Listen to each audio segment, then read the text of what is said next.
The alien fleet descended silently from the blackness of space, their ships gliding through the atmosphere like shadows cast by a dying sun. For years, humanity had speculated about visitors from beyond the stars. Some hoped for benevolent beings who would share knowledge and usher in an era of peace. Others feared destruction, imagining conquerors bent on domination.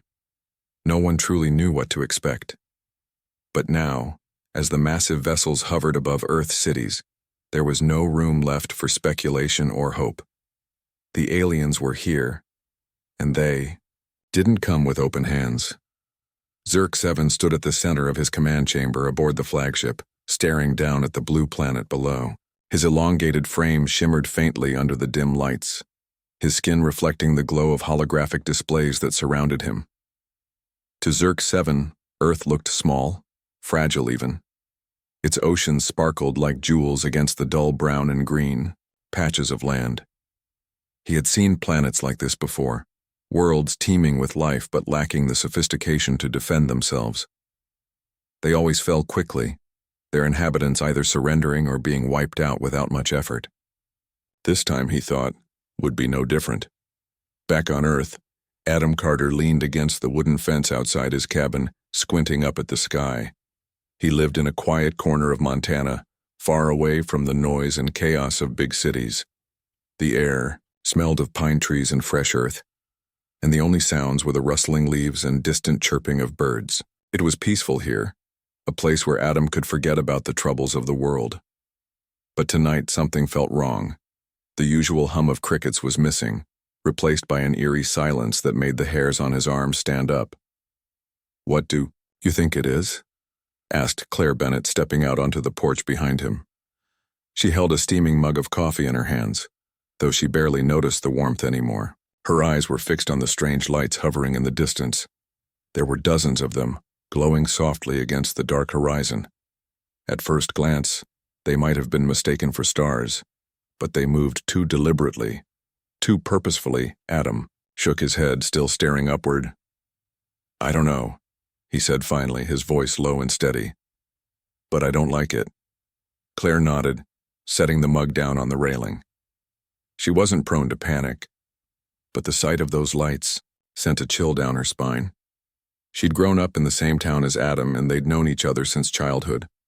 Both were used to the quiet rhythm of rural life, where days passed predictably and surprises were rare. Whatever this was, it didn't belong here. As they watched, the lights grew brighter, closer.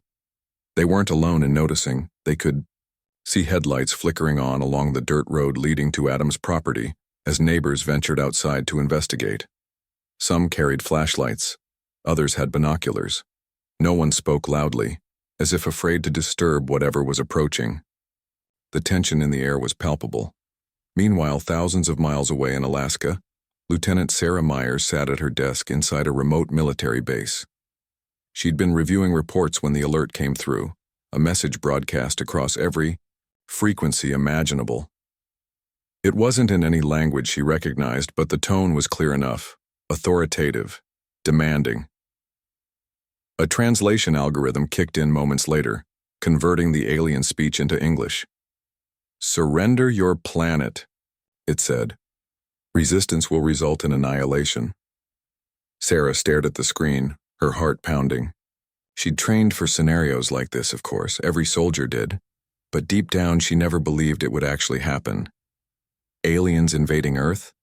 It sounded like something out of a movie. Yet here she was, staring at proof that it was real.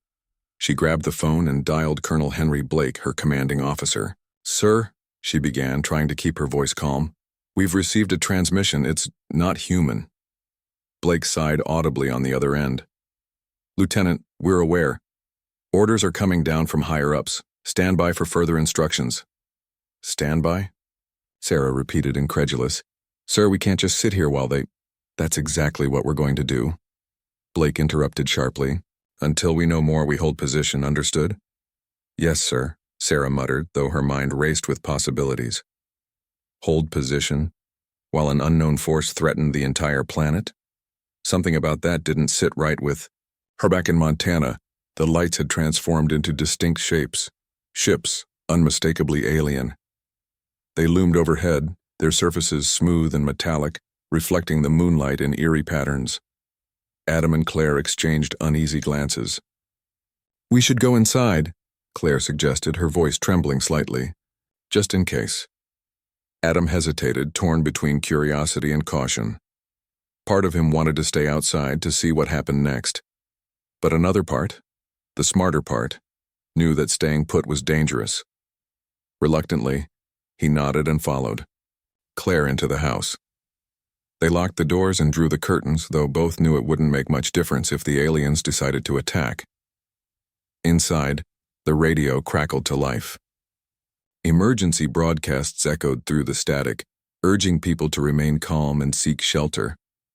Reports poured in from around the globe, cities illuminated by strange lights, communications disrupted, sightings of extraterrestrial craft confirmed. Governments scrambled to respond, but the scale of the invasion overwhelmed conventional defenses. Adam turned off the radio, unable to listen anymore. "This isn't good," he said simply, sinking into a chair. Claire sat beside him, clutching a blanket tightly around her shoulders. Neither spoke for a long moment, each lost in their own thoughts. Outside, the alien ships remained motionless, as if studying the planet beneath them.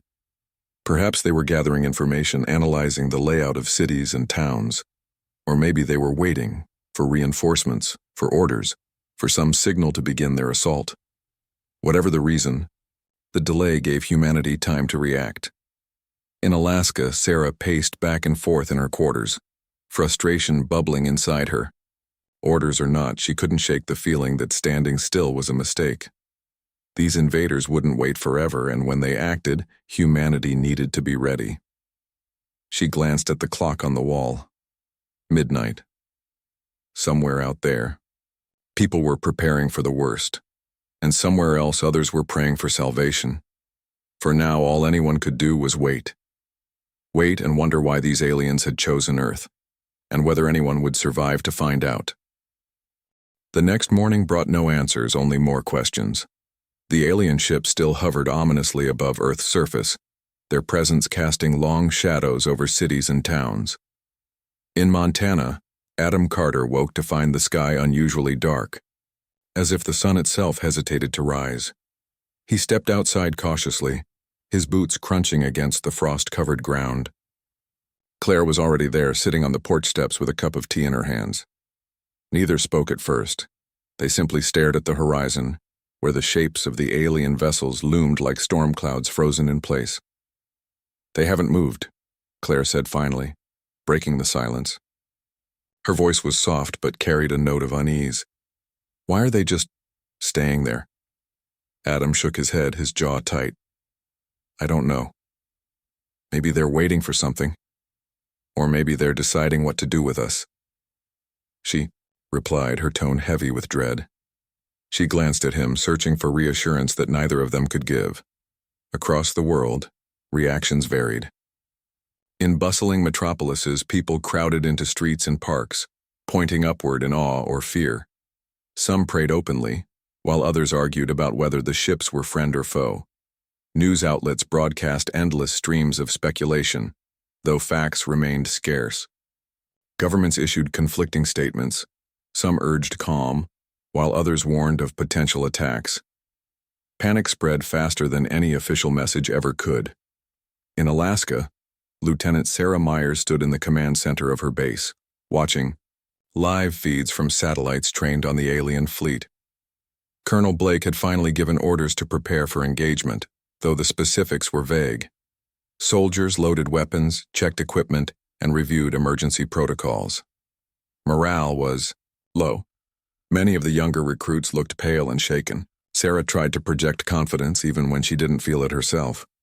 "We've faced worse," she told Private Eric Dawson, who was nervously adjusting his helmet. "Remember your training. Stay focused." Dawson nodded, swallowing hard. "Yes, ma'am." Sarah turned away, hiding her own doubts. These weren't enemy soldiers they might face. It was an entirely unknown force. What worked against humans wouldn't necessarily work here. Still, preparation was better than doing nothing. She ordered patrols around the perimeter of the base, ensuring everyone stayed alert. Back in Montana, Adam and Claire decided to check on their neighbors. They drove slowly down the dirt road, passing familiar houses now filled with unfamiliar tension. Most people stayed indoors, peeking out through windows or cracks in curtains. A few brave souls waved weakly as Adam and Claire passed by. At the Johnsons' farm, they found Mary Johnson pacing anxiously near the barn, clutching a rifle. "You think they'll attack?" Mary asked, her voice trembling. Her husband, Joe, stood nearby, silent but visibly tense. "We don't know, yet," Adam replied carefully.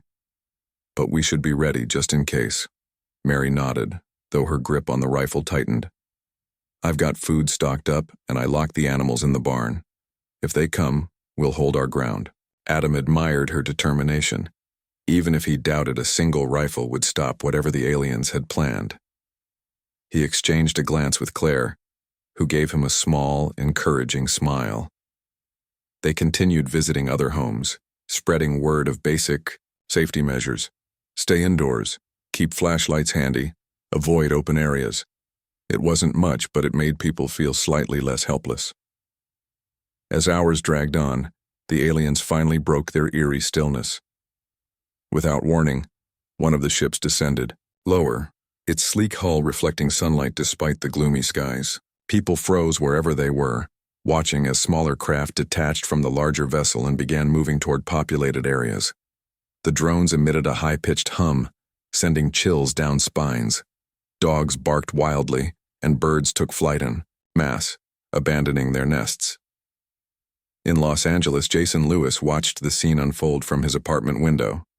A former Marine, Jason had spent years working as a mechanic after leaving the service. Now, he felt the old instincts kicking in. Grabbing a backpack, he stuffed it with tools, bottled water, and a hunting knife he kept stored under his bed. His phone buzzed incessantly with alerts, but he ignored them, focusing instead on survival. Downstairs, chaos erupted as residents scrambled to evacuate or barricade themselves inside. Cars honked furiously as drivers tried to navigate gridlocked streets. Shouts echoed through the air as strangers argued over supplies in convenience stores. Jason slipped out through a side door, avoiding the crowds. He needed to get to higher ground, somewhere he could observe and plan.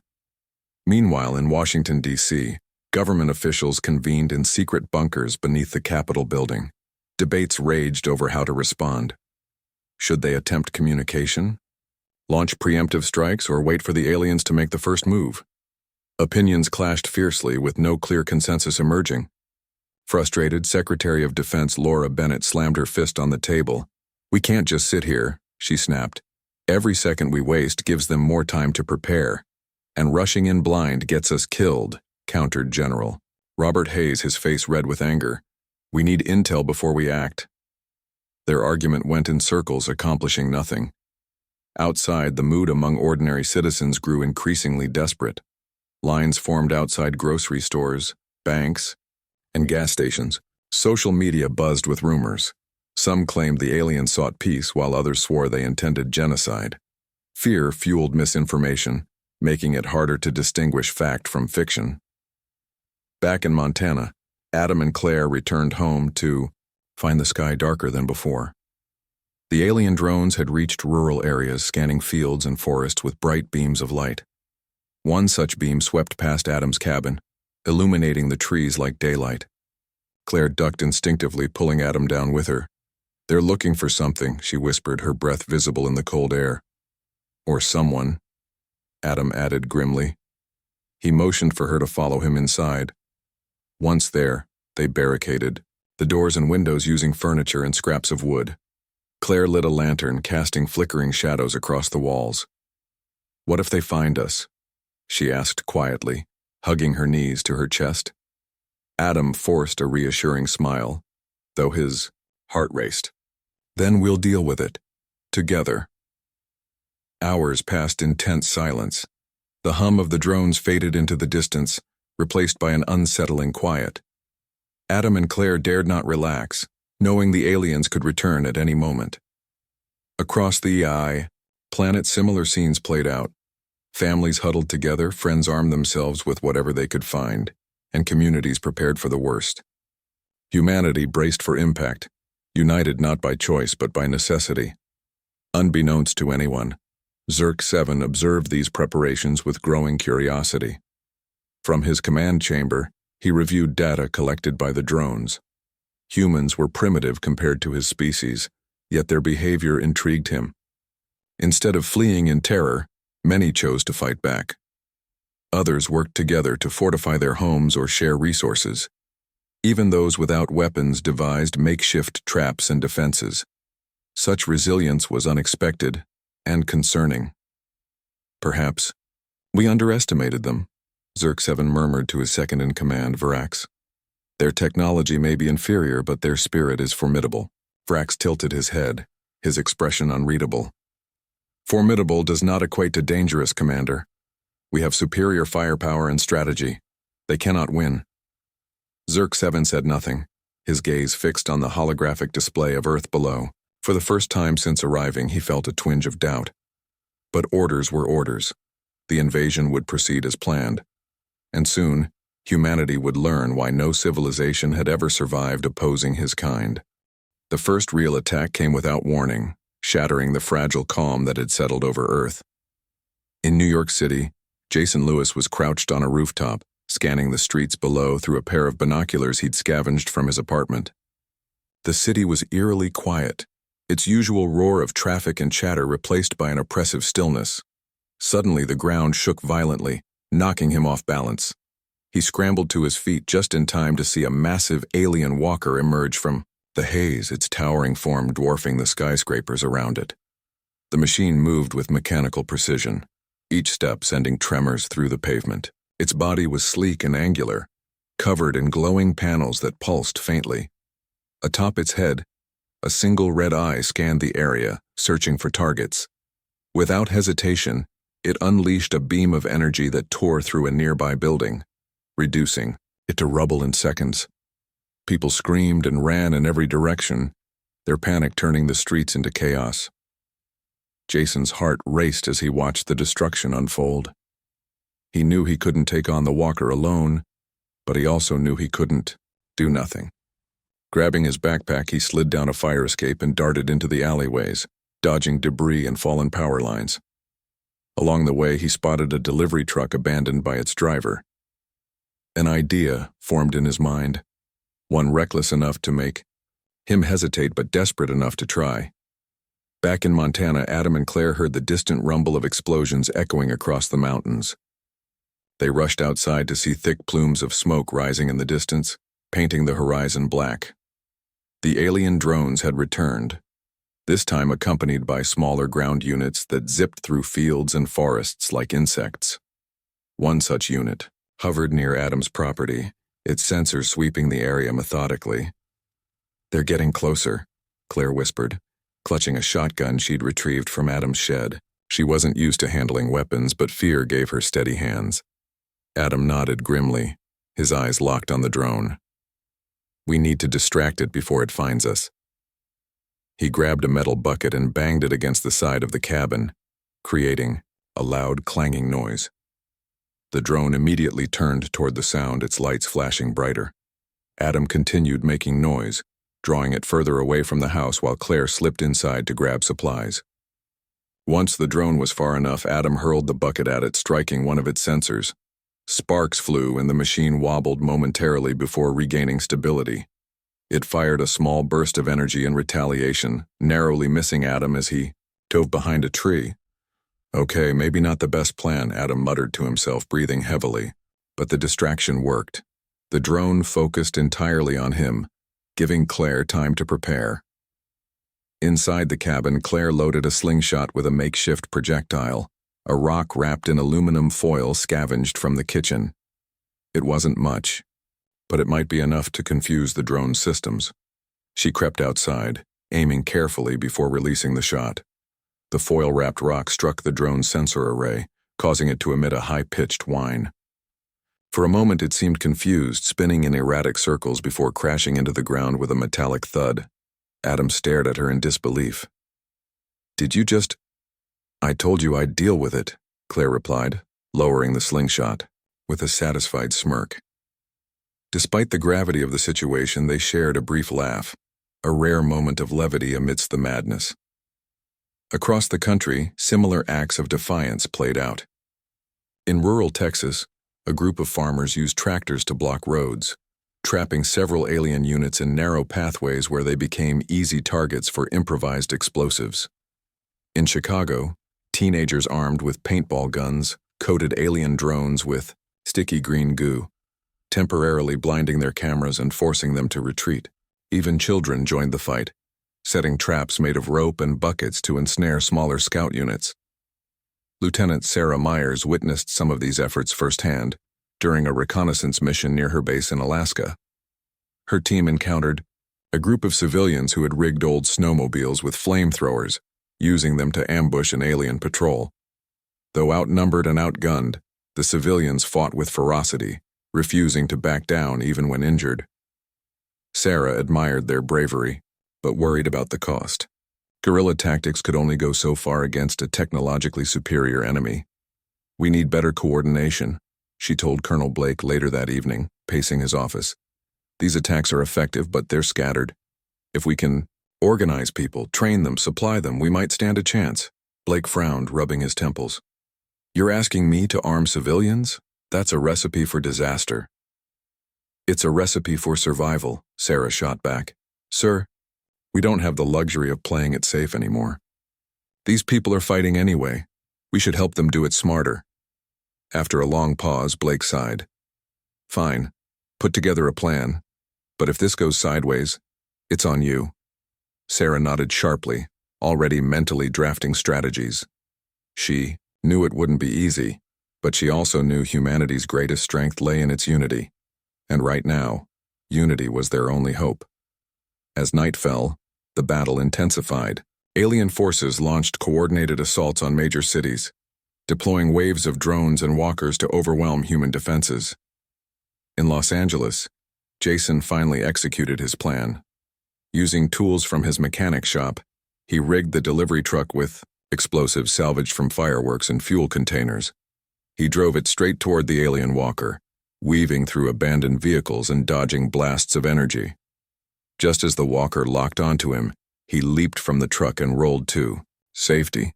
Seconds later, the explosives detonated, engulfing the machine in flames.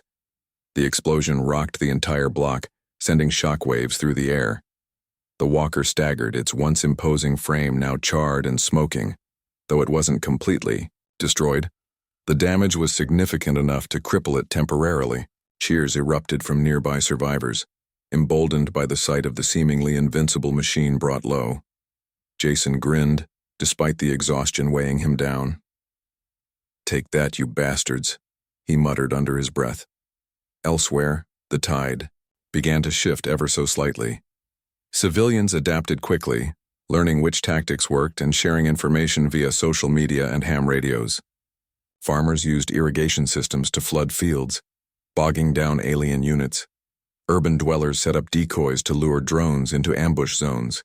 Even scientists contributed, analyzing fragments of alien technology recovered from crashed units to identify weaknesses. Zerk 7 monitored these developments from his flagship, growing increasingly frustrated. Humans were proving far more resourceful than anticipated, their chaotic methods throwing his carefully planned operations into disarray. Every time his forces gained ground, humans found new ways to push back. It was maddening and unsettling. "This is not how it's supposed to go," Zerk 7 muttered to Vrax, watching footage of a failed assault on a fortified neighborhood. Humans had repelled the attack using nothing more than Molotov cocktails and sheer determination. Vrax remained silent, though his expression betrayed unease. Perhaps the commander was right to doubt.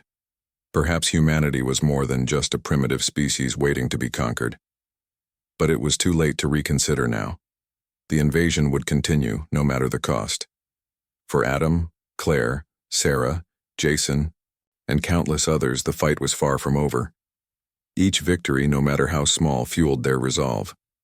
They didn't know what tomorrow would bring, but one thing was certain. Humanity wasn't going down without a fight. Adam and Claire's luck ran out on the 4th day of the invasion. The alien drones had grown more aggressive, sweeping through the countryside with ruthless efficiency. No longer content to scan from afar, they began targeting anything that moved. Adam and Claire managed to stay one step ahead, using their knowledge of the land to evade detection. But supplies were running low, and fatigue was setting in. They needed a plan, and fast. It was during one of their nightly escapes that they stumbled upon the old bunker. Hidden beneath a thick layer of moss and fallen leaves, the entrance was nearly invisible unless you knew where to look. Adam remembered hearing stories about it as a kid, rumors of Cold War relics buried deep in the mountains. He'd always dismissed them as local legends, but now, standing before the rusted metal door, he realized the truth might be far stranger than fiction. "This could be it," Adam said, brushing dirt off the handle. "A place to hide. Or maybe something better." Claire hesitated, eyeing the dark opening warily. "What if it's booby-trapped? Or worse, what if the aliens already know about it?" "We can't keep running forever," Adam replied firmly. "If we're going to survive, we need an edge. Let's see what's inside." The hinges groaned in protest as they forced the door open, revealing a narrow staircase leading downward. The air smelled musty, like decades of neglect. But the space was intact. Flickering fluorescent lights buzzed to life as they descended, illuminating rows of shelves stocked with dusty crates and equipment.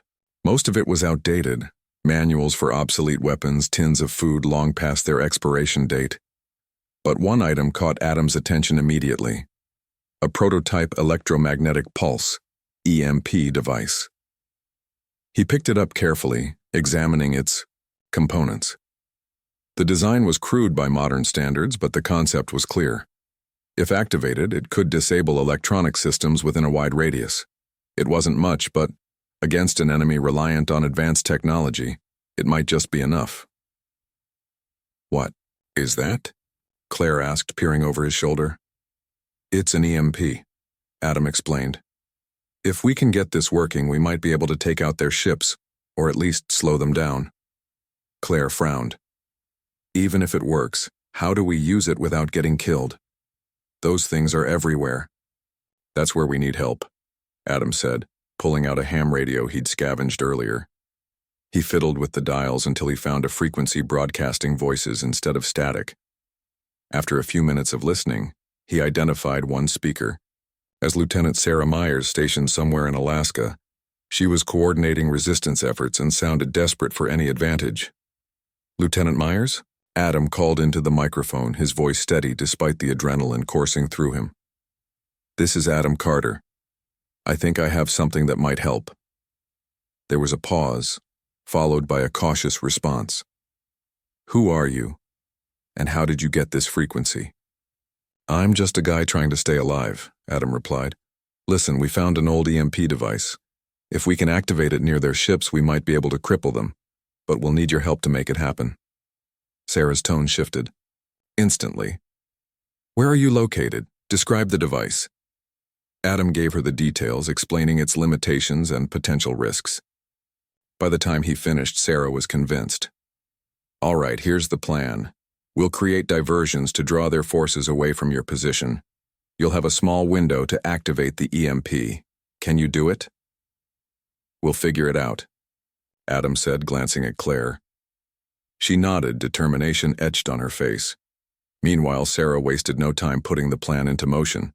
She contacted nearby militias and civilian groups, instructing them to stage coordinated attacks on alien positions.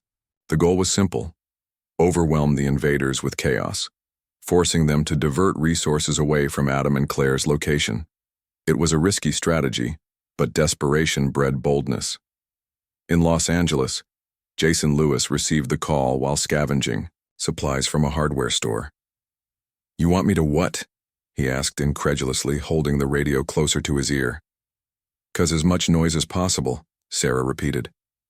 "Blow stuff up, set fires, whatever it takes to distract them.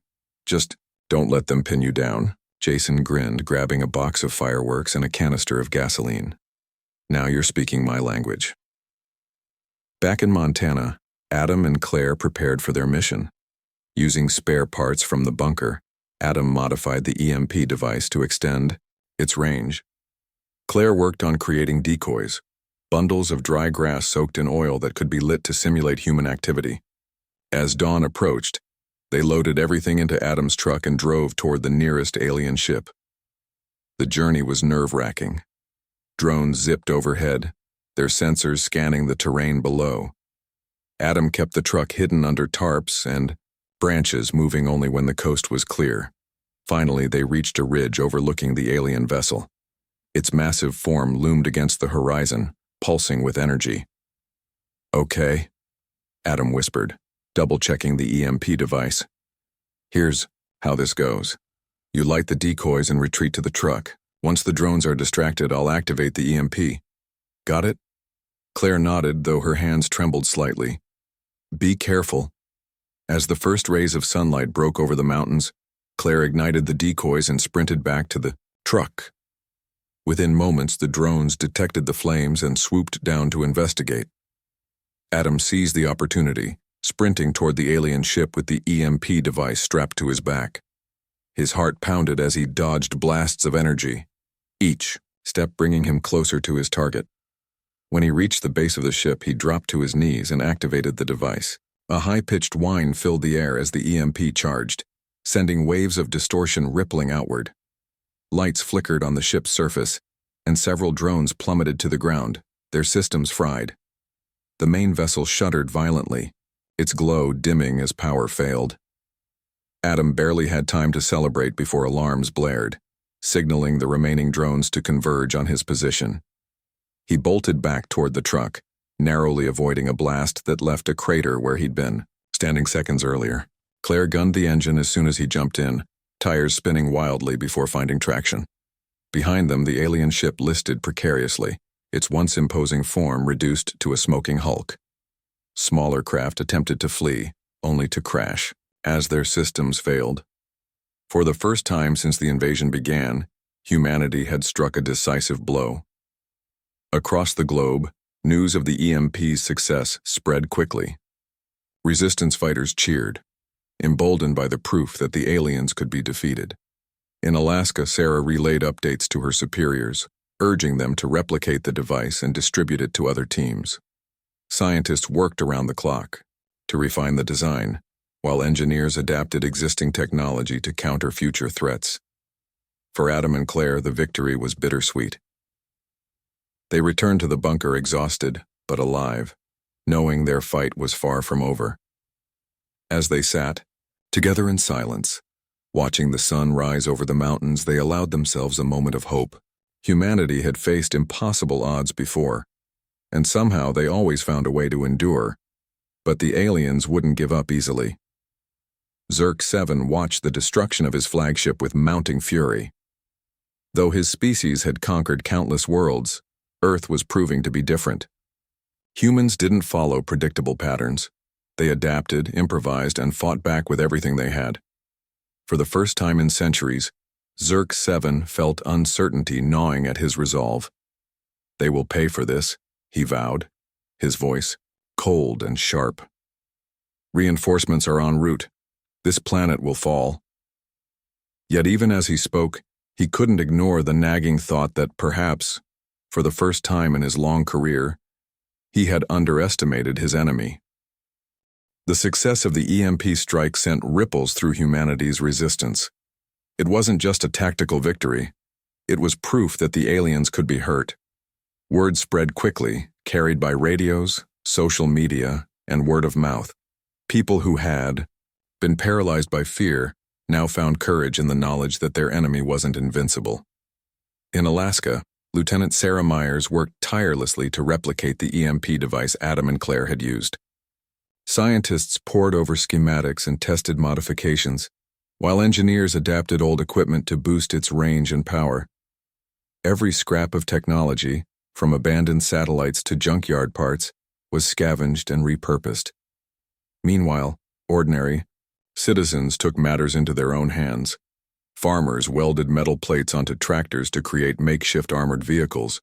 Mechanics like Jason Lewis rigged explosives using whatever they could find: gasoline, fireworks, even old batteries.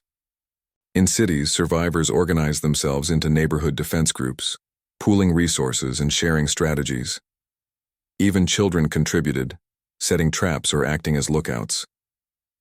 Humanity's response was chaotic, but effective, driven by sheer determination. Back in Montana, Adam and Claire became unlikely heroes. Their story traveled far beyond the mountains, inspiring others to fight back. Requests poured in from resistance fighters across the country, asking for advice on building EMPs or creating distractions.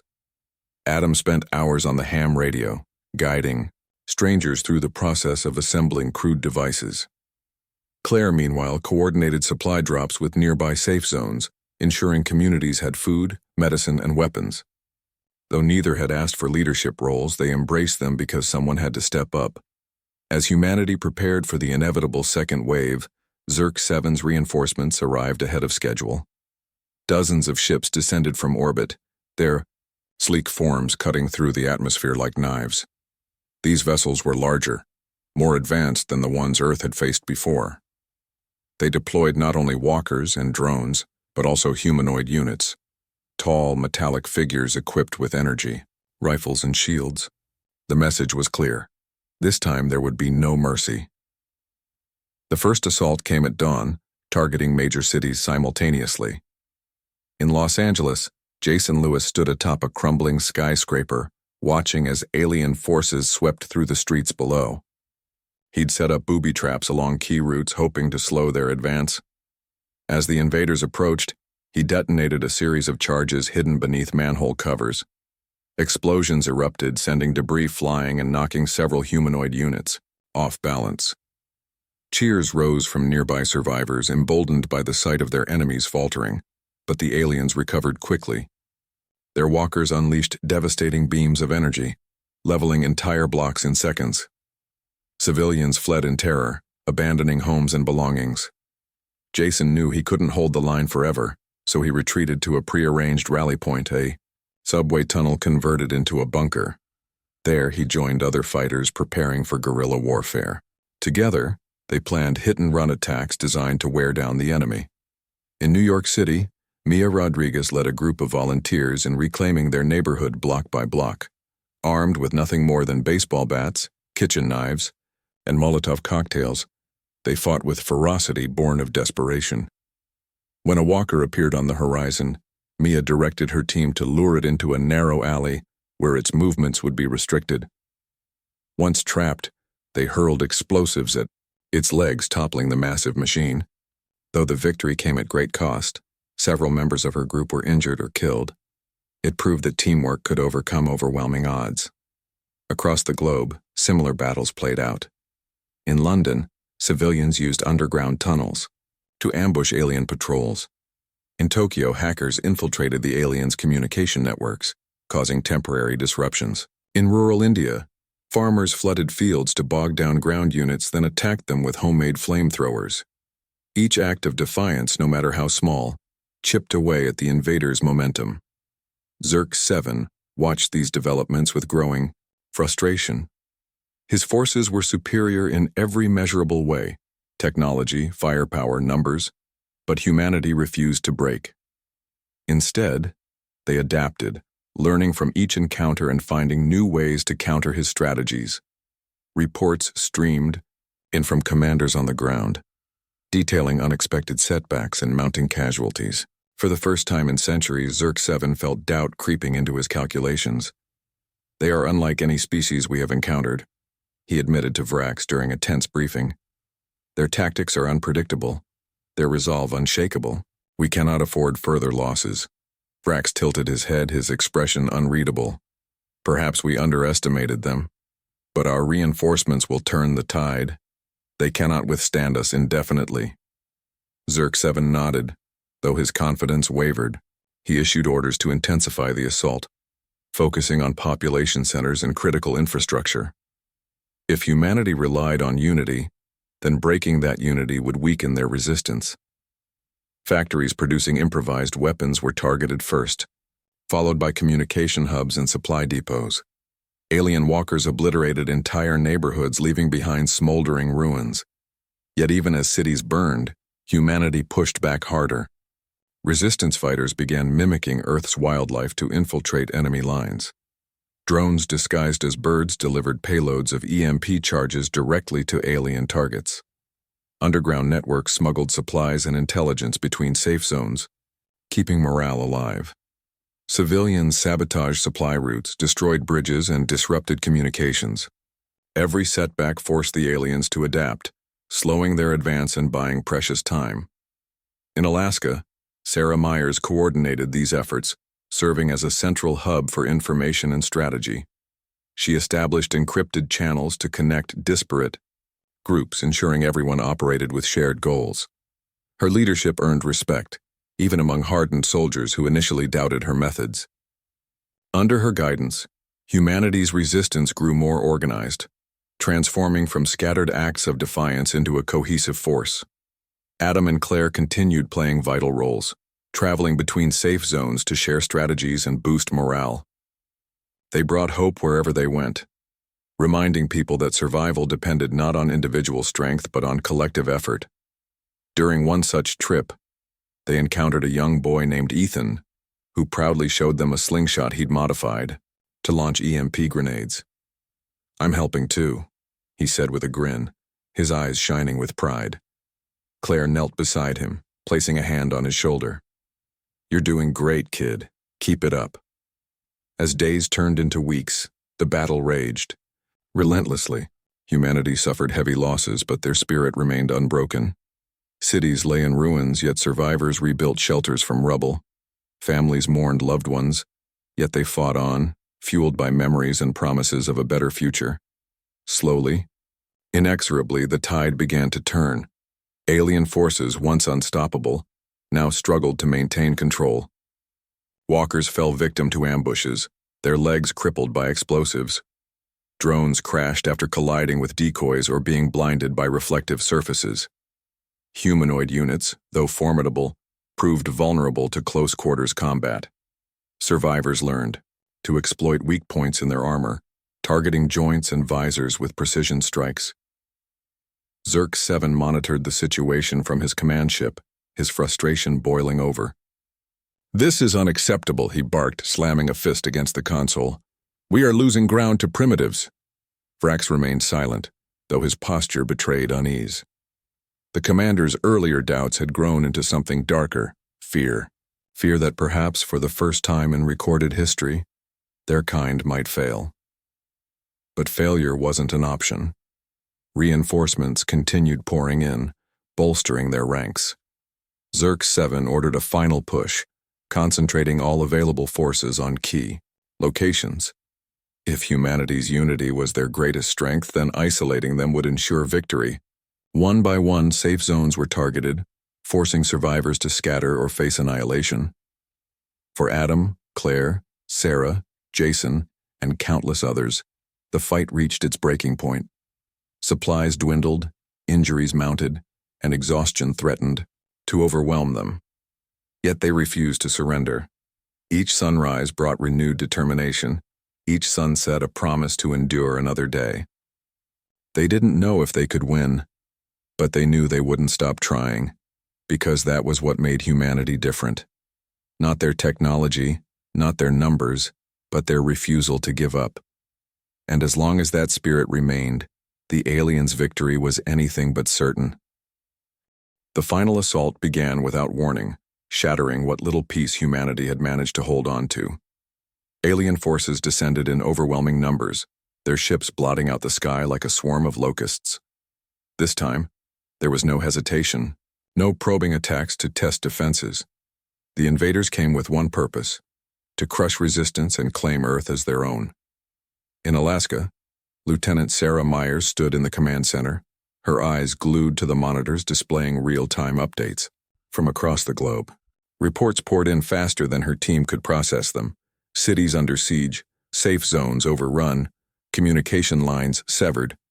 She clenched her fists, her jaw tight with determination. They had prepared for this moment, but nothing could fully ready them for the scale of destruction unfolding before their eyes. "Lieutenant," Private Eric Dawson called out, his voice trembling, "we've lost contact with 3 more bases. If they keep advancing at this rate, we won't last another day. Sarah turned to him, forcing herself to sound calm despite the storm raging inside her.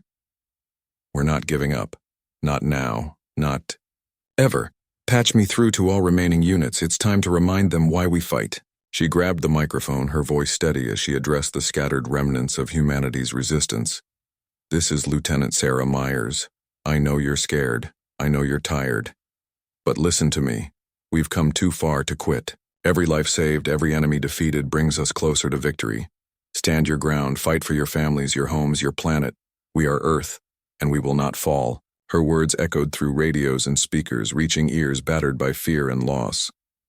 In Montana, Adam Carter listened intently, his hand resting on the EMP device he'd helped build. Beside him, Claire Bennett tightened her grip on a rifle, scavenged from the bunker. Neither spoke, but both felt a renewed sense of purpose. If this was the end, they would go down fighting. Across the world, people rallied around Sarah's message. In Los Angeles, Jason Lewis led a daring charge against an alien walker that had cornered a group of survivors in a parking garage. Armed with explosives rigged to remote-controlled cars, he lured the machine into a trap. The resulting explosion crippled the walker, giving the trapped civilians a chance to escape.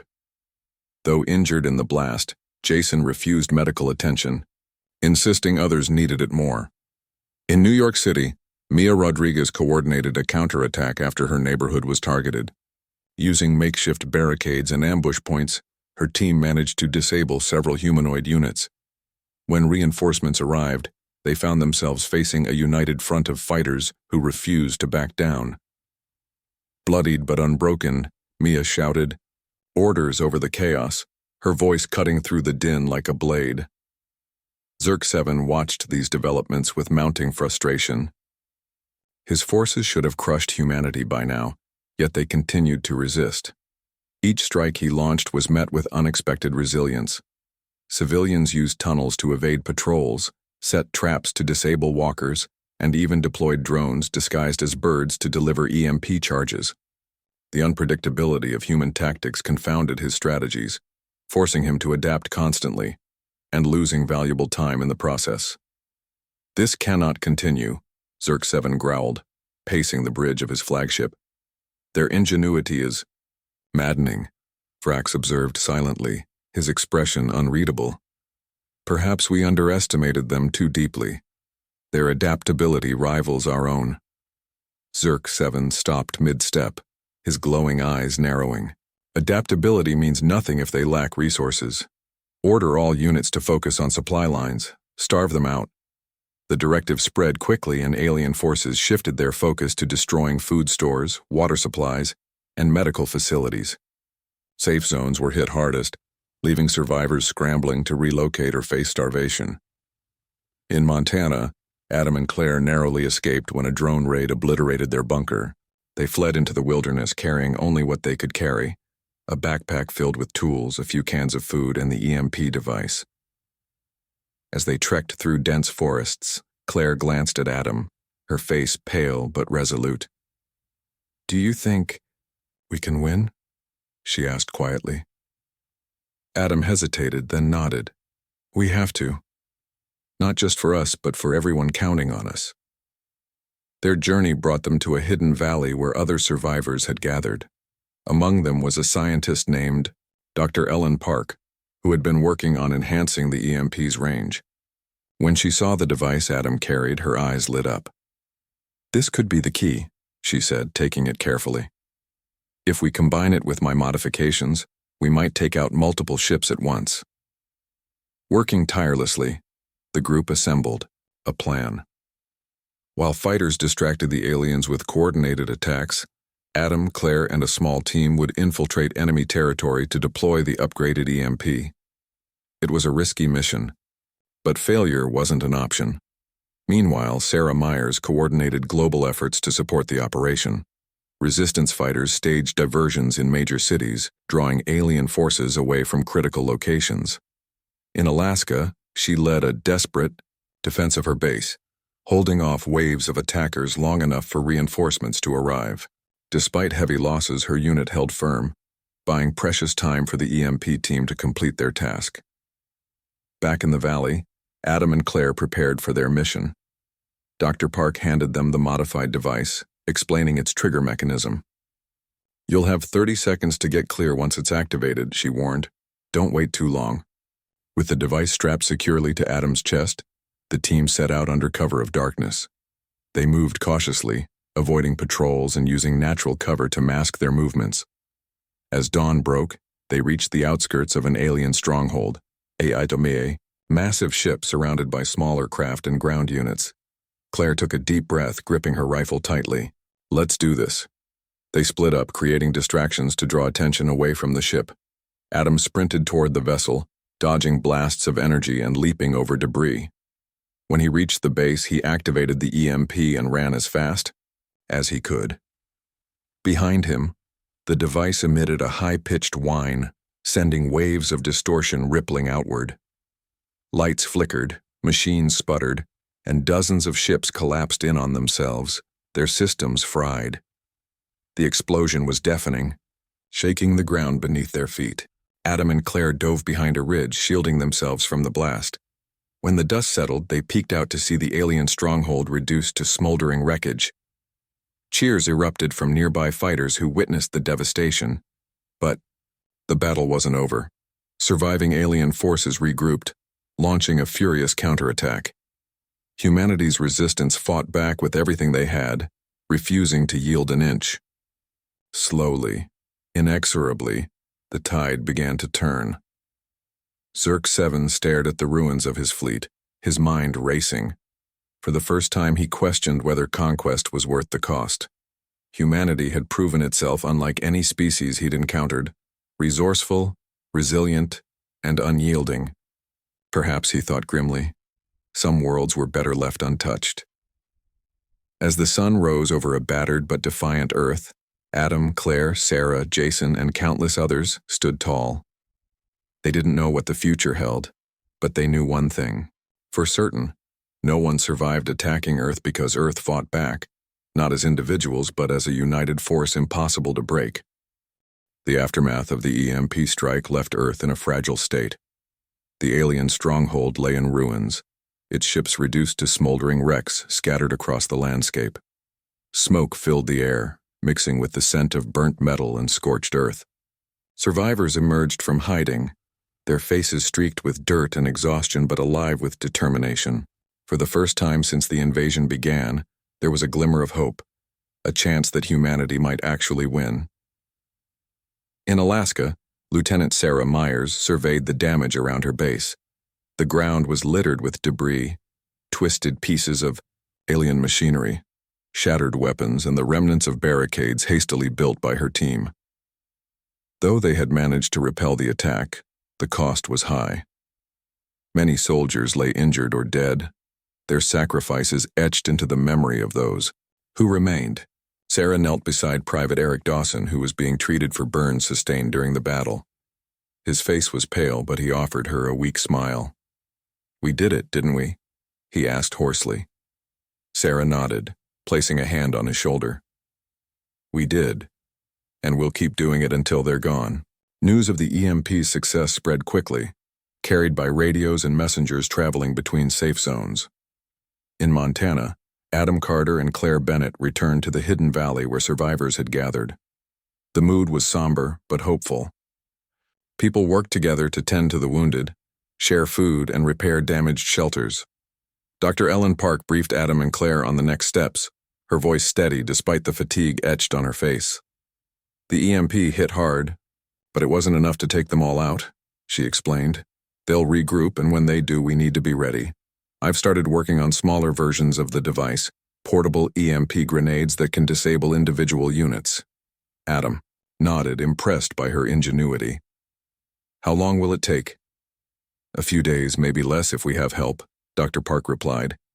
"But we'll need materials, copper wire, batteries, anything conductive." Claire stepped forward, volunteering immediately. "I'll start gathering supplies. We'll get what we need." As the days passed, humanity prepared for the final push. Resistance fighters trained tirelessly, honing their skills in guerrilla warfare and learning how to use the new EMP grenades. Civilians contributed whatever they could, from scavenging scrap metal to setting up decoys to confuse enemy patrols. Even children played a role, acting as lookouts or helping assemble makeshift weapons. Every effort, no matter how small, brought them closer to victory. In Los Angeles, Jason Lewis led a group of survivors in fortifying their position. They used rubble from collapsed buildings to create barriers and rigged traps along likely invasion routes. When an alien patrol approached, Jason ordered his team to stay hidden until the last possible moment. As the invaders entered the kill zone, they detonated explosives buried beneath piles of trash. The resulting chaos gave Jason's group the opening they needed to strike, disabling several humanoid units before retreating to safety. Across the globe, similar battles played out. In New York City, Mia Rodriguez coordinated attacks on alien supply lines, cutting off reinforcements and forcing the invaders to fight on multiple fronts. In London, civilians used underground tunnels to ambush patrols, luring them into narrow spaces where their superior numbers became a liability. In rural areas, farmers flooded fields to bog down walkers and deployed homemade flamethrowers to finish them off. Each victory, no matter how minor, chipped away at the invaders' resolve. Zerk 7 watched these developments with growing unease. His forces were stretched thin, their once overwhelming numbers diminished by relentless human resistance. Reports from commanders painted a grim picture. Cities reclaimed block by block, supply lines severed, morale among his troops plummeting. For the first time, Zerk 7 questioned whether this mission was worth the losses. They adapt too quickly, he muttered to Varax, pacing the bridge of his remaining flagship. For every strategy we employ, they counter it within hours. How is this possible? Varax tilted his head, his expression unreadable. Perhaps their strength lies not in technology but in unity. They fight not as individuals but as a collective force. Zerk 7 stopped mid-step, his glowing eyes narrowing. Unity is irrelevant if they lack resources. Order all remaining units to focus on population centers. Destroy their ability to coordinate. The directive spread quickly, and alien forces launched a renewed assault on major cities. Walkers unleashed devastating beams of energy, leveling entire neighborhoods in seconds. Drones zipped through streets, targeting anyone who dared resist. Yet even as buildings crumbled and lives were lost, humanity refused to yield. Fighters regrouped in basements, subway tunnels, and abandoned warehouses, striking back with ferocity born of desperation. In Alaska, Sarah Myers coordinated global efforts to counter the latest wave of attacks. She established encrypted channels to connect disparate groups, ensuring everyone operated with shared goals. Her leadership earned respect, even among hardened soldiers who initially doubted her methods. Under her guidance, humanity's resistance grew more organized, transforming from scattered acts of defiance into a cohesive force. Back in Montana, Adam and Claire continued playing vital roles, traveling between safe zones to share strategies and boost morale. They brought hope wherever they went, reminding people that survival depended not on individual strength but on collective effort. During one such trip, they encountered a young boy named Ethan, who proudly showed them a slingshot he'd modified to launch EMP grenades. "I'm helping too," he said with a grin, his eyes shining with pride. Claire knelt beside him, placing a hand on his shoulder. "You're doing great, kid. Keep it up." As days turned into weeks, the battle raged, relentlessly. Humanity suffered heavy losses, but their spirit remained unbroken. Cities lay in ruins, yet survivors rebuilt shelters from rubble. Families mourned loved ones, yet they fought on, fueled by memories and promises of a better future. Slowly, inexorably, the tide began to turn. Alien forces, once unstoppable, now struggled to maintain control. Walkers fell victim to ambushes, their legs crippled by explosives. Drones crashed after colliding with decoys or being blinded by reflective surfaces. Humanoid units, though formidable, proved vulnerable to close-quarters combat.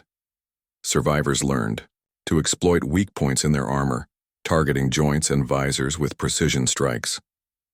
Zerk 7 monitored the situation from his command ship, his frustration boiling over. "This is unacceptable," he barked, slamming a fist against the console. "We are losing ground to primitives." Vrax remained silent, though his posture betrayed unease. The commander's earlier doubts had grown into something darker. Fear. Fear that perhaps for the first time in recorded history, their kind might fail. But failure wasn't an option. Reinforcements continued pouring in, bolstering their ranks. Zerk 7 ordered a final push, concentrating all available forces on key locations. If humanity's unity was their greatest strength, then isolating them would ensure victory. One by one, safe zones were targeted, forcing survivors to scatter or face annihilation. For Adam, Claire, Sarah, Jason, and countless others, the fight reached its breaking point. Supplies dwindled, injuries mounted, and exhaustion threatened to overwhelm them. Yet they refused to surrender. Each sunrise brought renewed determination, each sunset a promise to endure another day. They didn't know if they could win, but they knew they wouldn't stop trying, because that was what made humanity different. Not their technology, not their numbers, but their refusal to give up. And as long as that spirit remained, the aliens' victory was anything but certain. The final days of the invasion were a blur of chaos and determination. Humanity's resistance had reached its breaking point, but instead of crumbling, it burned brighter than ever. In every corner of the globe, people fought not just for survival, but for the future they refused to let slip away. The alien forces, though still formidable, showed signs of strain. Their once coordinated attacks became disjointed, their numbers dwindling as humanity's relentless counteroffensive wore them down. In Alaska, Lieutenant Sarah Myers stood at the center of the command center, her voice steady despite the exhaustion in her eyes. "This is it," she said into the radio, addressing fighters scattered across continents. "We've pushed them to the edge. Now we finish this." Her words carried weight, rallying survivors who had endured unimaginable hardships. Civilians and soldiers alike prepared for one last stand, a coordinated assault on the remaining alien strongholds. Resistance groups shared intelligence, pooled resources, and synchronized their movements. It was risky, reckless even, but no one cared about the odds anymore. They were fighting for something greater than themselves. Adam Carter and Claire Bennett joined the effort, traveling to a rendezvous point near what remained of an alien command ship. Armed with portable EMP grenades developed by Dr. Ellen Park, they moved cautiously through the wreckage-strewn landscape. Scouts reported that Zerk 7's flagship was heavily guarded, but Adam and Claire knew they couldn't afford to hesitate.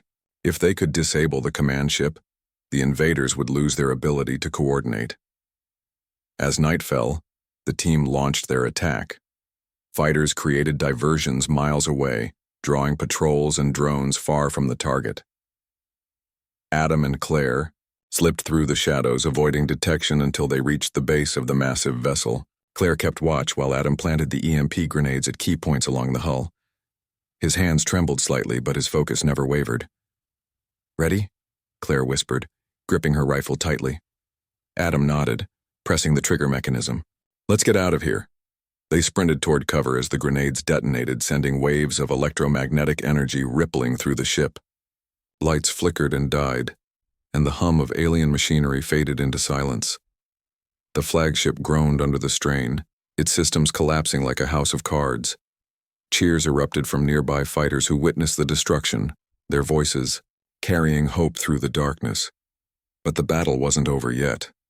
Surviving alien units regrouped under Vrax, Zerk 7's second in command. With their leader presumed dead, Vrax took charge, ordering a desperate counterattack. Walkers lumbered forward, firing indiscriminately, while humanoid units advanced, in tight formations. Humanity's forces clashed with them in brutal close-quarters combat, each side refusing to yield. In Los Angeles, Jason Lewis led a group of fighters in holding a critical intersection. Using debris as cover, they unleashed a barrage of homemade explosives and gunfire, forcing the aliens to retreat temporarily. Jason's leadership inspired those around him, turning ordinary citizens into warriors willing to lay down their lives for the cause. When a walker emerged from the smoke, He didn't hesitate. Grabbing a makeshift flamethrower, he charged forward, engulfing the machine in flames before diving to safety. Across the world, similar acts of bravery turned the tide. In New York City, Mia Rodriguez coordinated a daring ambush, luring alien reinforcements into a trap filled with booby traps and snipers. In rural areas, farmers used tractors to block roads and set up ambush points, ensuring the invaders couldn't maneuver freely. Even children contributed, throwing rocks and setting fires to confuse enemy patrols. Every act of defiance added up, pushing the aliens closer to defeat. Zerk 7, gravely injured but alive, watched the unfolding disaster from the ruins of his flagship. For the first time in centuries, he felt fear, not for himself but for his species. Earth was proving to be unlike any world they had encountered. Humans adapted faster than anticipated, their creativity and unity making them unpredictable foes. He activated a distress signal, transmitting a final message to his superiors. "We underestimated them," he admitted bitterly. "Their strength does not lie in technology or numbers. It lies in their spirit. We cannot conquer them without suffering losses beyond our capacity to endure. Retreat immediately. Earth is unconquerable." The transmission ended abruptly as another wave of EMP charges disabled the ship completely. Zerk 7 slumped against a console, his glowing form dimming as power failed around him.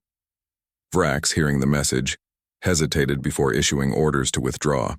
The remaining alien forces began retreating en masse, abandoning equipment and fleeing to orbiting ships. Humanity watched in stunned silence as the invaders pulled back. Fires still burned, buildings still crumbled, but the threat was gone, or so it seemed. People emerged from hiding, hugging loved ones and tending to the wounded.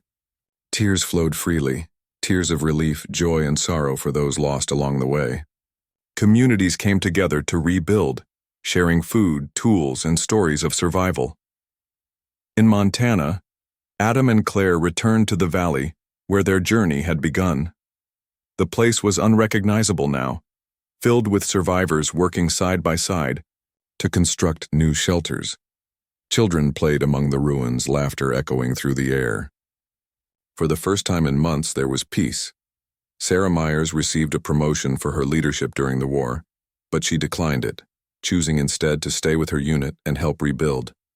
She spent her days coordinating recovery efforts, ensuring that no one was left behind. Her bond with her team grew stronger, forged in the crucible of shared sacrifice. Jason Lewis returned to Los Angeles, where he reopened his mechanic shop. Though business was slow, he offered free repairs to anyone in need, knowing how much vehicles meant to people trying to piece their lives back together.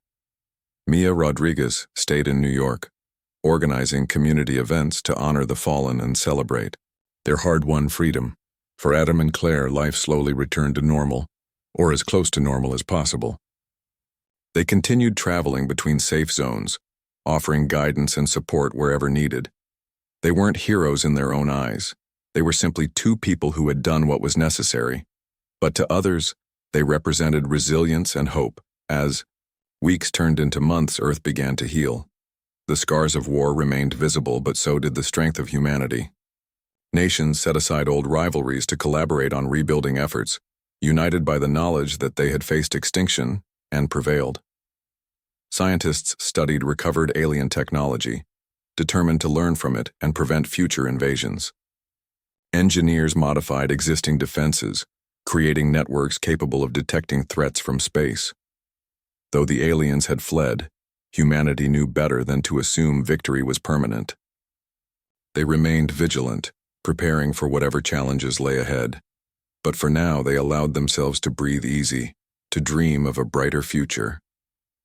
In the end, Zerk 7's warning proved true. No one survived attacking Earth because Earth fought back, not as individuals but as a collective force impossible to break. And as long as that spirit endured, humanity would always find a way to overcome.